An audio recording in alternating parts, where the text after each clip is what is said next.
अर्जुन के पास 3 पहिए, एक हेडलाइट और हरा पीला कोट था। वह पूरी दिल्ली में सबसे बड़े परिवार से था। अर्जुन जहां भी जाता वहां भाई बहन, चाची चाचा और चचेरे भाई बहन मौजूद होते। ध्यान से जाओ, वे बीप करते। जरूर, वह जवाब में बीप करता। अर्जुन ने दिन रात कड़ी मेहनत की। फट फट टुका टुका टुक, वह चला गया। फट फट टुका टुका टुक। उसने कभी शिकायत नहीं की, क्योंकि ऑटो वाला शिरीष भी कड़ी मेहनत करता था। शिरीष जी की हड्डियां बूढ़ी थीं, जिससे उन्हें दर्द होता था। उन्होंने अर्जुन के डैशबोर्ड को प्लास्टिक के फूलों और फिल्मी सितारों की तस्वीरों से सजाया। उन्होंने अर्जुन की स्वच्छ गैस की प्यास बुझाई, तब भी जब कतारें लंबी थीं, और जब भी अर्जुन की छतरी फट जाती तो वह उसे पैच करवाने में कोई समय बर्बाद नहीं करता। अर्जुन को पूरे परिवार को लाजपत नगर मार्केट में ले जाना पसंद था। जब पर्यटक 4 के बजाय 3 पहियों वाली गाड़ी चुनते थे तो उनका दिल खुश हो जाता था। उन्हें कुतुब मीनार के बाहर पेड़ की छाया में शिरीष जी के साथ आराम करना बहुत पसंद था। अर्जुन को रात में कॉनॉट प्लेस की चकाचौंध से कभी ऊब नहीं होती थी। वह रेलवे स्टेशन के बाहर की हलचल और क्रिकेट मैच के बाद फिरोज शाह कोटला से उमड़ी भीड़ से रोमांचित हो जाता था। जीवन अच्छा था और अर्जुन जानता था कि उसे इससे अधिक की कभी इच्छा नहीं करनी चाहिए। लेकिन मन ही मन अर्जुन और भी कुछ चाहता था। मन ही मन वह उड़ना चाहता था। काश उसके पास हेलीकॉप्टर के ब्लेड होते, अर्जुन ने सोचा। वे उसकी छतरी के ऊपर हवा को चीर देंगे। शिरीष जी अपने सिर पर दुपट्टा लपेटेंगे और उसके सिरे हवा में खुशी से फड़फड़ाएंगे। वे उड़ जाएंगे, फट फट टुका टुका टुक आसमान में। लेकिन अर्जुन को पता था कि यह सिर्फ एक सपना था।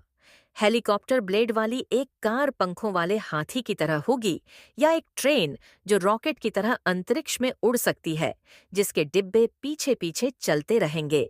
एक दिन अर्जुन एक व्यस्त चौराहे पर ट्रैफिक की भीड़ में इंतजार कर रहा था। शिरीष जी के पीछे एक भूरे बालों वाली महिला एक फीकी घिसी पिटी साड़ी में बैठी थी।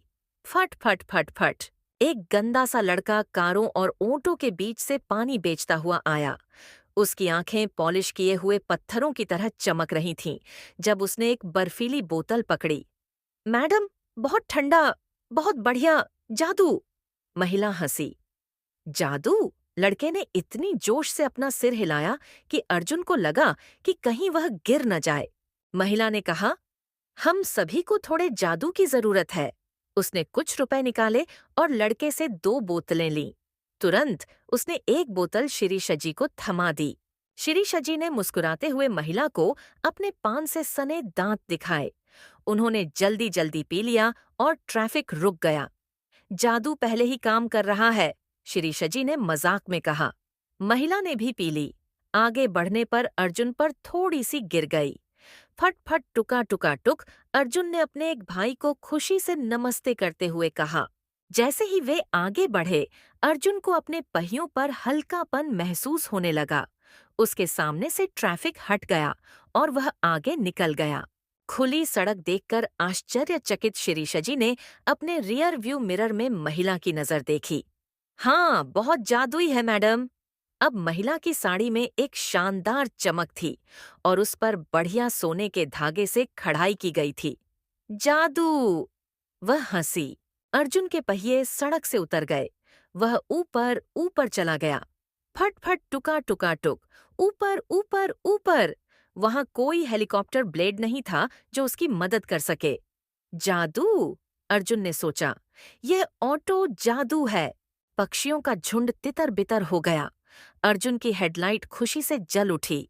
अर्जुन जवाहरलाल नेहरू स्टेडियम और इंडिया गेट के ऊपर से उड़ता हुआ ऊपर गया। उसने हुमायूं के मकबरे, यमुना नदी और अक्षरधाम के भव्य मंदिर को देखा। उसने सड़कों का एक विशाल जाल देखा जो किसी पागल मकड़ी के काम जैसा था।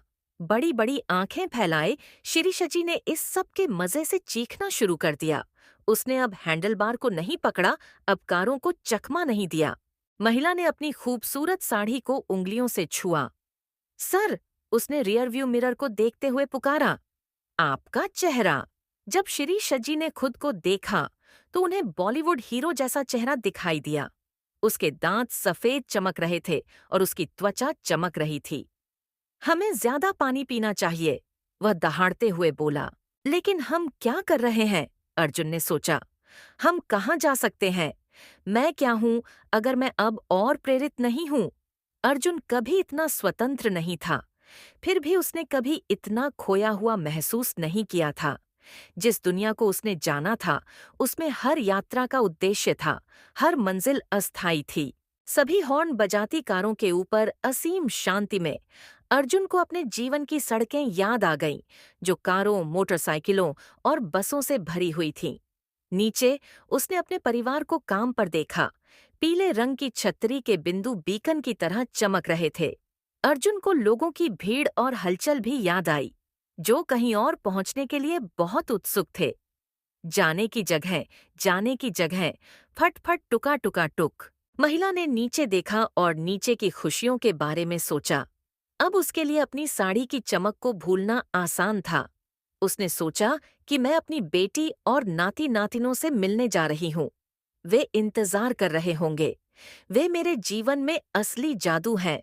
शिरीष जी पहले ही अपने बॉलीवुड चेहरे से थक चुके थे। उन्हें आश्चर्य हुआ कि अब इसका क्या फायदा। एक बार तो उन्होंने सिर्फ यही चाहा था। अब शिरीष जी को सिर्फ अपनी त्वचा का सुख चाहिए था। अर्जुन की हेडलाइट मंद पड़ गई थी। उसे लक्ष्यहीनता महसूस हो रही थी। वह शिरीष जी के विचारों को पढ़ सकता था। वह महिला के मूड को समझ सकता था। वह नीचे और नीचे उड़ता गया। शहर में गर्मी फैल रही थी। अर्जुन जितना पास जाता, उतनी ही उसे ऊर्जा मिलती। शहर के जाने पहचाने जादू में सराबोर शिरीष जी फिर से व्यस्त हो गए। हर संकेत और हर मोड़ उनसे बात कर रहा था। बहुत जल्द ही वह खुद को फिर से पहचान पाए। उन्हें पता था कि वह कहाँ जा रहे हैं। वह पहले से ही वहां थे। महिला की साड़ी फीकी पड़ गई, लेकिन उसका चेहरा चमक रहा था।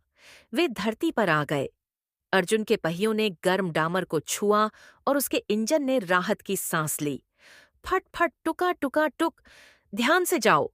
सड़क के कोने से एक भाई ने बीप किया। महिला के नाती नातिन ऊपर की खिड़की से हाथ हिला रहे थे। वह नीचे उतरी और शिरीष जी को अपना किराया थमा दिया। Auto, auto, auto! अर्जुन ने एक अजनबी की शानदार चीख सुनी। हर सवारी नई होगी, उसकी अंतहीन यात्रा का हिस्सा, आश्चर्यों से भरी हुई।